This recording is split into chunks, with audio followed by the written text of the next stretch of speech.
শ্রী শ্রী রামকৃষ্ণ কথামৃত অষ্টম পরিচ্ছেদ 1884 19 অক্টোবর। বিজয়ের প্রতি উপদেশ। ব্রাহ্ম সমাজে লেকচার। আচার্যের কার্য ঈশ্বরী গুরু। বিজয়, আপনি অনুগ্রহ করুন, তবে আমি বেদি থেকে বলবো। শ্রীরামকৃষ্ণ, অভিমান গেলেই হলো। আমি লেকচার দিচ্ছি, তোমরা শুনো। এই অভিমান না থাকলেই হলো। অহংকার জ্ঞানে হয় না অজ্ঞানে হয়? যে নিরহংকার তারই জ্ঞান হয়। নিচু জায়গায় বৃষ্টির জল দাঁড়ায়, উঁচু জায়গা থেকে গড়িয়ে যায়। যতক্ষণ অহংকার থাকে ততক্ষণ জ্ঞান হয় না, আবার মুক্তিও হয় না। এই সংসারে ফিরে ফিরে আসতে হয়। বাছুর হাম্বা হাম্বা আমি করে, তাই অত যন্ত্রণা। কষায় কাটে, চামড়ায় জুতো হয়, আবার ঢোল ঢাকের চামড়া হয়। সে ঢাক কত পেটে, কষ্টের শেষ নাই। শেষে নাড়ি থেকে তাঁত হয়, সেই তাঁত যখন ধুনুরির যন্ত্র তৈয়ার হয়, আর ধুনুরির তাঁতে তুহু তুহু মানে তুমি তুমি বলতে থাকে, তখন নিস্তার হয়।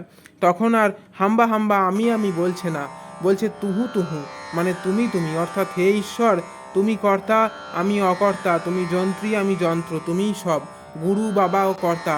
এই তিন কথায় আমার গায়ে কাঁটা বেঁধে। আমি তার ছেলে, চিরকাল বালক। আমি আবার বাবা কি?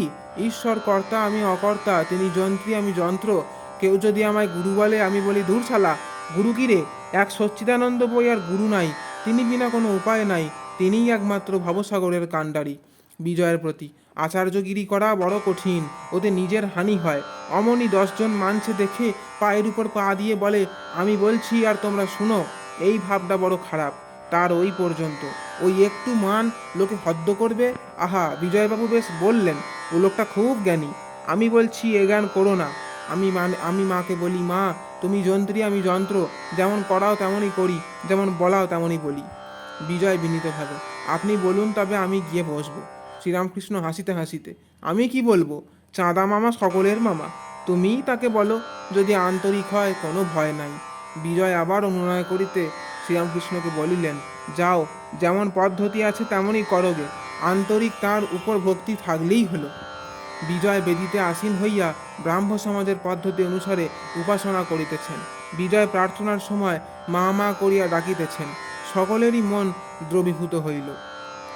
উপাসনান্তে ভক্তদের সেবার জন্য ভোজনের আয়োজন হইতেছে। শতরঞ্চি, গালিচা সমস্ত উঠাইয়া পাতা হইতে লাগিল। ভক্তেরা সকলেই বসিলেন। ঠাকুর শ্রীরামকৃষ্ণের আসন হইল।